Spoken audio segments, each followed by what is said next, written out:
তোমরা বলতেই পারো যে বাংলাদেশে যত অ্যাডমিশন টেস্ট আছে সেই প্রত্যেকটা অ্যাডমিশন টেস্টের মধ্যে সবচেয়ে ইউনিক বা কনসেপচুয়াল কোশ্চেন কিন্তু বুয়েট করে, তাই না? অনেক কিছুই আছে, ঢাবি আছে, তারপর হচ্ছে সিকেরুয়েট আছে, সাস্ট আছে, কিন্তু বুয়েট সবচেয়ে বেশি বলতে পারো কনসেপচুয়াল কোশ্চেন করে, এটা আমার কাছে লাগে। তো বুয়েটে যারা পরীক্ষা দেয় তারা কিন্তু খুব সুন্দরভাবে ফিল্টার হয়ে কিন্তু তারপর বুয়েটে ঢুকে। এখন কনসেপ্ট বলতে কিন্তু এমন না যে খুব কঠিন কোনো ম্যাথ, না ভাইয়া। তোমার একটা ম্যাথের মধ্যেই তুমি দেখবা অনেকগুলো ফিজিক্সের কনসেপ্ট ঢুকিয়ে দিছে, অনেকগুলো কনসেপ্ট মিলিয়ে একটা ম্যাথ তোমার করা লাগতেছে। বা এমন একটা ম্যাথ আছে যেই ম্যাথের কনসেপ্ট বা যেই ম্যাথটা করতে গেলে তোমার কনসেপ্টের রুটে যাইতে হবে। ওরা আসলে জানো কি চেক করে, তুমি আসলে কনসেপ্টটা সিনারিও অনুযায়ী খুব ভালো মতো ইউজ করতে পারতেছো নাকি। এটা হচ্ছে বুয়েটরা তোমার কি করে বলতে পারো, টেস্ট করে। তাহলে আমি আজকে যে প্লেলিস্টটা শুরু করেছি সেই প্লেলিস্ট কিন্তু তোমাদের শুভ ভাইয়া অলরেডি শুরু করে ফেলছে। হ্যাঁ, তোমাদের শুভ ভাইয়া কিন্তু ম্যাথের জন্য কিছু কোশ্চেন দিয়ে ফেলছে। আমি আজকে যে প্লেলিস্টটা শুরু করব সেই প্লেলিস্টে তোমার কি থাকবে, বিগত বুয়েটের যতগুলো পরীক্ষা হয়ে গেছে সবগুলা কোশ্চেনের সলভ থাকবে। অ্যান্সার হচ্ছে না। আমি চেষ্টা করব যেই যেই কনসেপ্টগুলো একটু প্যাচ আছে বা একটু ইউনিক কনসেপ্ট, সেই কনসেপ্টের ম্যাথগুলো আমি তোমাদের করাইতে। হ্যাঁ, আমি সবগুলো ম্যাথে বুয়েট থেকে নিব এবং বুয়েটের সবগুলো ম্যাথ আমি করাবো না। যে ম্যাথ আমি দেখবো যে তোমার একাডেমিকের সাথে মিলতেছে, এই ম্যাথটা তুমি একাডেমিকে করে আসছো, সেরকম ম্যাথ আমরা চুজ করবো না। যেই ম্যাথগুলো তোমরা একাডেমিকে করো নাই, একটু ভিন্ন ধাঁচের ম্যাথ, সেই ম্যাথগুলাই আমি এই প্লে লিস্টে চুজ করছি। এবং এই প্লে লিস্টটা মোটামুটি বলতে পারো অনেক লম্বা একটা প্লে লিস্ট হবে এবং একটা একটা করে ম্যাথ যাবে। এমন না যে 24, 25, 23, 24 পুরো ফুল ম্যাথ যাবে, না, একটা একটা করে ম্যাথ যাবে।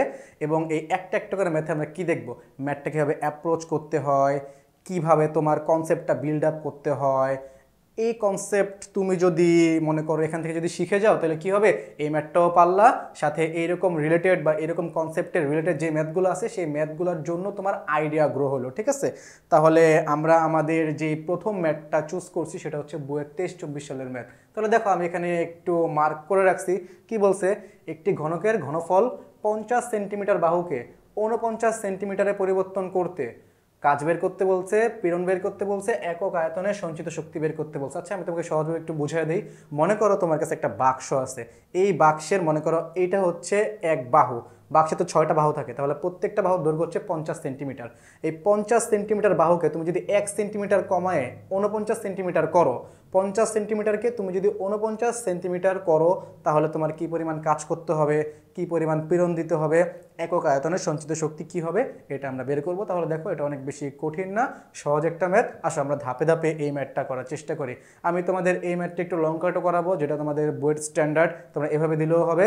আবার আমি একটা শর্টকাটও দেখায় দিব যাতে তোমাদের টাইমটা কমে যায়। অথবা যদি কখনো এই ম্যাথটাই এমসিকিউতে আসে, এখন এমসিকিউতে তো আর 3টা একসাথে বের করতে বলবে না, একটা বের করতে বললো, তখন এই ম্যাথটা কীভাবে খুব সহজে বলতে পারো 1 মিনিটে বা 1.5 মিনিটে করে ফেলবা, সেটারও আমি একটা শর্টকাট তো না বলতে পারো, কনসেপ্ট দিয়েই এটা আমরা সলভ করব। তাহলে আসো আমরা একটু ম্যাথটা করি।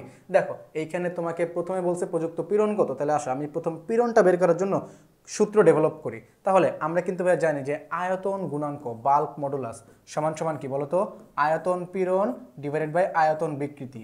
হ্যাঁ, তাহলে বিকৃতি মানে কি মনে আছে তো, বিকৃতি মানে হচ্ছে তোমার আয়তনের পরিবর্তন ডিভাইডেড বাই আদি আয়তন, যে ভি আই ফর ইনিশিয়াল মানে আদি আয়তন। ঠিক আছে, তাহলে এখান থেকে আমি যদি পীড়নটা বের করতে চাই তাহলে কি হবে, বি ইন্টু বিকৃতি, অর্থাৎ আয়তন গুণাঙ্ক ইন্টু বিকৃতি। দেখছো তোমার কিন্তু বি এর মানটা কিন্তু অলরেডি দেয়া আছে, সেটা কত 8.5। তাহলে তুমি যদি del V divided by V I বের করতে পারো তাহলে কিন্তু কি পীড়নের মানটা বের করা হয়ে গেছে, তাই না? তারপর একটু খেয়াল করো, তারপর আমাদের কি চাইছে, কাজ চাইছে একক আয়তনের সঞ্চিত শক্তি চাইছে। আসো আমি একক আয়তনের সঞ্চিত শক্তি এটা একটু বের করে ফেলি।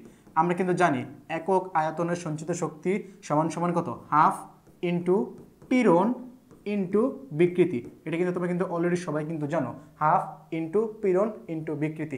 এটা যে শুধুমাত্র আয়তনের ক্ষেত্রে কাজ করে তা কিন্তু না, এটা কিন্তু দৈর্ঘ্যের জন্য কিন্তু কাজ করে।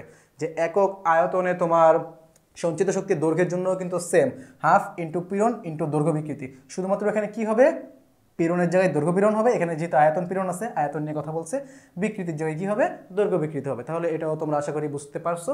তারপর তোমাদের যেটা বলছি সেটা হচ্ছে একক আয়তনে কাজের মানটা কত, একক আয়তনে কাজের মান আর সঞ্চিত শক্তি তো একই, তারপর বলছে প্রযুক্ত কাজ কত। একটু খেয়াল করো ভাইয়া, এইভাবে তোমরা চিন্তা করো যে দেখো তোমার আদি আয়তন ছিল ভি ইনিশিয়াল, ঠিক আছে, এই আদি আয়তন থেকে ফাইনাল আয়তনে কনভার্ট করতে অবশ্যই তোমার একটা কাজ করা লাগছে না? ধরো তোমার ডাব্লু পরিমাণ কাজ করা লাগছে, তাহলে বলো তো একক আয়তন যদি থাকতো তাহলে ওইটাকে পরিবর্তন করতে কি পরিমাণ কাজ করা লাগতো? W divided by V initial, এবং এটাকে আমরা কি বলি বলো তো? একক আয়তনের সঞ্চিত শক্তি বলি, তাই না? তাহলে এইখান থেকে আমি কিন্তু চাইলে কাজের মানটাও বের করতে পারবো, W equals to U into V initial, অর্থাৎ আদি আয়তন। তাহলে এখানে একটু খেয়াল করো তো, আমি যা যা সূত্র লিখে রাখছি সেই সূত্রগুলো আমি যদি শুধুমাত্র মানগুলা বসিয়ে দিই তাহলেই কিন্তু আমাদের ম্যাথগুলো হয়ে গেছে। তাহলে আসো আমরা আস্তে আস্তে একটু মান বসানো শুরু করে দিই। দেখো কি কি মান তোমাদের এখানে আসছে। তোমাদের কিন্তু প্রথম কিন্তু বি এর মান কিন্তু দিয়ে দিছে। বি এর মান কত বলো তো? বি এর মান হচ্ছে 8.5 নিউটন পার মিটার স্কোয়ার।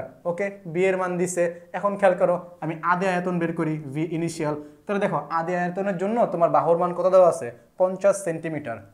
তাহলে এটা যেহেতু তোমার ঘনক, তাহলে প্রত্যেকটা বাহু কি সমান, তাহলে আয়তন কত হবে? দৈর্ঘ্য গুণ প্রস্থ গুণ উচ্চতা। এক কথায় তুমি বলতে পারো 50 যেহেতু সেন্টিমিটার আছে, তাহলে এটাকে আমি মিটারে নিয়ে নিই 0.5 ইন্টু হোল কিউব। দৈর্ঘ্য গুণ প্রস্থ গুণ উচ্চতা 0.5 হোল কিউব। ঠিক সিমিলারলি আমি তোমাকে কি বলতে পারি? ঠিক সিমিলারলি তুমি বলতে পারো যে ভি ফাইনাল কত হবে। খেয়াল করো, তোমার 50 সেন্টিমিটার বাহুকে 49-এ পরিবর্তন করছো, তাহলে তোমার পরিবর্তন করার পর যে বাহুর দৈর্ঘ্যটা আছে সেটা কত? 49 সেন্টিমিটার। তাহলে আমি এখানে কি করতে পারি? 0.49 হোল কিউব, এটা আমি করতে পারি। আশা করি তুমি বুঝতে পারছো। তাহলে এখন আমি যদি একটু বের করি যে তোমার ডেল ভিটা কত হবে?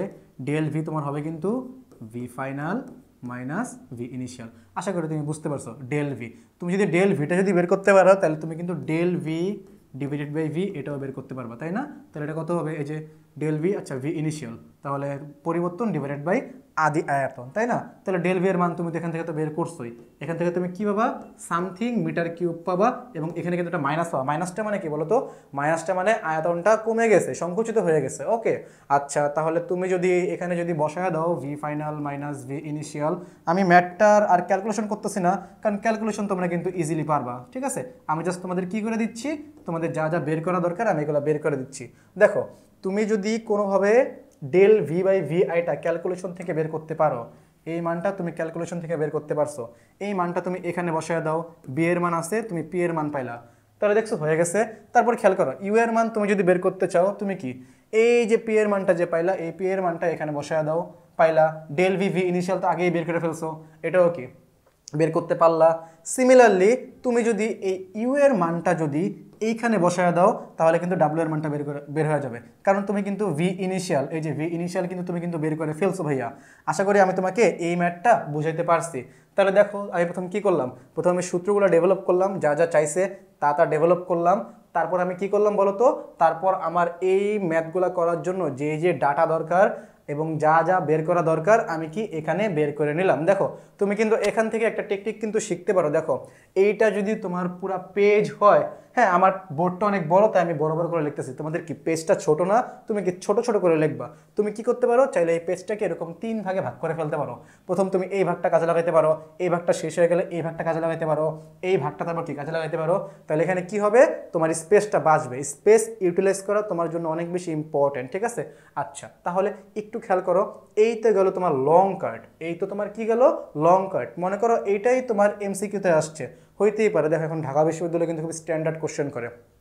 এই কোশ্চেনটাই যদি ঢাকা বিশ্ববিদ্যালয়ে আসে এবং যদি বলে এখানে তোমার প্রযুক্ত পীড়ন কত, তখন তুমি কি করবা? দেখো পীড়ন বের করতে হলে তোমার কিন্তু বি এর মান তো দিয়েই দিছে, তোমার কিন্তু del V divided by V initial এটা কিন্তু জানা লাগবে। তাহলে একটু খেয়াল করো তো, del V divided by V initial এটা কিন্তু বের করতে দেখছো কি কি করতে হবে? 0.5কে হোল কিউব করতে হবে, 0.49কে হোল কিউব করতে হবে, এটা বিয়োগ করতে হবে, এটা দিয়ে ভাগ করতে হবে। তার মানে কি একটু সময় সাপেক্ষ এবং ক্যালকুলেশনটা একটু কঠিন হয়ে যাচ্ছে না? হ্যাঁ কঠিন হয়ে যাচ্ছে।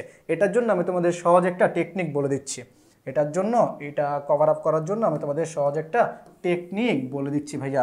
তুমি যদি আয়তন পরিবর্তন না ধরে দৈর্ঘ্য পরিবর্তন দিয়ে যদি ম্যাথটা যদি করো তাহলে দেখবা একটা চমৎকার একটা সূত্র পাও। ঠিক আছে, আমি এখানে কি বলতে চাইতেছি, দেখো এখানে কিন্তু তোমাদের আছে, কি আছে বলো তো? এল ইনিশিয়াল, তুমি বলতে পারো এখানে হচ্ছে এল ইনিশিয়াল হচ্ছে বলতে পারো 50 সেন্টিমিটার। কত সেন্টিমিটার? 50 সেন্টিমিটার। বলতে পারো এল ফাইনাল সমান সমান কত সেন্টিমিটার? 49 সেন্টিমিটার। এখন তুমি যদি দৈর্ঘ্য যদি আয়তন যদি বের করতে চাও কি করতে হবে? এটাকে কিউব করতে হবে, ফাইনাল আয়তন বের করতে গেলে কি করতে হবে, এটাকে কিউব করতে হবে। আমরা এই জিনিসটা করব না, আমরা কি করব, ছোট্ট একটা সূত্র মনে রাখবো। সেই সূত্রটাকে জানো, তুমি যদি আয়তন পরিবর্তন যদি বের করতে চাও, এই আয়তন পরিবর্তনটা অলমোস্ট দেখবা দৈর্ঘ্য পরিবর্তনের দৈর্ঘ্য পরিবর্তনের 3 গুণ হয়। ঠিক আছে, এই জিনিসটা একটু মনে রাখো। এটা মনে রাখতে পারলে দেখবা এরকম রিলেটেড যতগুলো ম্যাথ আছে তোমার অনেক ইজিলি হয়ে যাবে। ঠিক আছে, এবং এটা খুবই টাইম সেভিং। হ্যাঁ, এটা খুবই টাইম সেভিং। তাহলে আমি কি বলছি, তুমি যদি দৈর্ঘ্যের পরিবর্তন যদি বের করতে পারো, এই দৈর্ঘ্যের পরিবর্তন বলতে দৈর্ঘ্যের বিকৃতি বলতেছে। তুমি যদি কোনোভাবে যদি দৈর্ঘ্যের বিকৃতি বের করতে পারো, দৈর্ঘ্যের বিকৃতিকে তুমি যদি 3 দিয়ে গুণ করো, তাহলে তুমি আয়তন বিকৃতি বের করতে পারবা। ঠিক আছে, তাহলে আসো দেখো, এটা যদি করি তাহলে কোনো ক্যালকুলেটর আমার লাগতেছে না আয়তন পীড়ন বের করার জন্য। কেন লাগতেছে না, কারণ আমরা বলতে পারি ডেল এল সমান সমান কি হবে, দেখো আমি একটু এখানে এভাবে আঁকি। তাহলে দেখো ডেল এল, আমি একটু কালারটাও চেঞ্জ করে দিই ভাইয়া। হ্যাঁ, তাহলে তোমাদের মানে বুঝতে সুবিধা হবে, তাই না? তোমাদের বুঝতে একটু সুবিধা হবে, এই জন্য কালারটাও চেঞ্জ করে দিচ্ছি। তাহলে দেখাল করো ডেল এল মানে কি, L initial divided by L final. 50 থেকে 49 যদি বাদ দাও, থাকবে হচ্ছে 1 সেন্টিমিটার। এল ইনিশিয়াল কত, 50 সেন্টিমিটার। তাহলে আমি যদি বলি del L divided by L করলে কত হয়, del L divided by L করলে তুমি দেখবা হয় হচ্ছে তোমার 1/50, বা বলতে পারো, দেখছো আমার কিন্তু মিটারে নাও লাগে, কিন্তু সেন্টিমিটার উপরে নিচে কাটাকাটি হয়ে গেছে। ওকে, উপরের নিচে কাটাকাটি হয়ে গেছে। এটা হবে হচ্ছে 0.02, তোমার 0.02। এখানে কিন্তু কোনো একক নাই কিন্তু। ওকে, 0.02। এখন আমি যদি তাহলে ভাই বলি ডেল ভি বাই ভি কত হবে, তাহলে দেখো ডেল ভি বাই ভি হবে হচ্ছে অলমোস্ট 3 ইন্টু 0.02, তার মানে হবে হচ্ছে 0.06। ঠিক আছে, তুমি যদি এইখান থেকে যদি del V divided by V I বের করতা, দেখতে অনেকটা এরকমভাবে পাইতা, 0.058 সামথিং এটা পাইতা। ঠিক আছে, এটাকে অলমোস্ট তুমি কিন্তু 0.06 লিখতে পারো। তার মানে খেয়াল করছো, আমরা এইটা দিয়ে যে মানটা পাইছি এত বড় করে কিন্তু একই মানটাই কিন্তু আমি পাচ্ছি, তাই না? তাহলে এখানে 0.06 আমি যদি একটু বসায় দিই, তাহলে খেয়াল করো, এটা আছে 8.5, এটা আছে 0.06। তুমি কিন্তু এটা কিন্তু ইজিলি কিন্তু ক্যালকুলেশন করতে পারবা। তাহলে আমার মেন উদ্দেশ্য তো তোমাদের ক্যালকুলেশন, এখানের মানটা কি আসবে সেটা বোঝানো না। মেন উদ্দেশ্য ছিল কিভাবে ম্যাথগুলো অ্যাপ্রোচ করতে হয়, এবং যদি এই ম্যাথটাই এমসিকিউতে আসে তাহলে কিভাবে তুমি ছোট নিয়মে বা শর্টকাট নিয়মে করতে পারবা। তাহলে আশা করি তুমি এই ম্যাথটা বুঝতে পারছো। আমরা পরবর্তীতে এরকম আরও সুন্দর সুন্দর ম্যাথ ভাইয়া নিয়ে আসবো। ওকে ভাইয়া, আল্লাহ হাফেজ।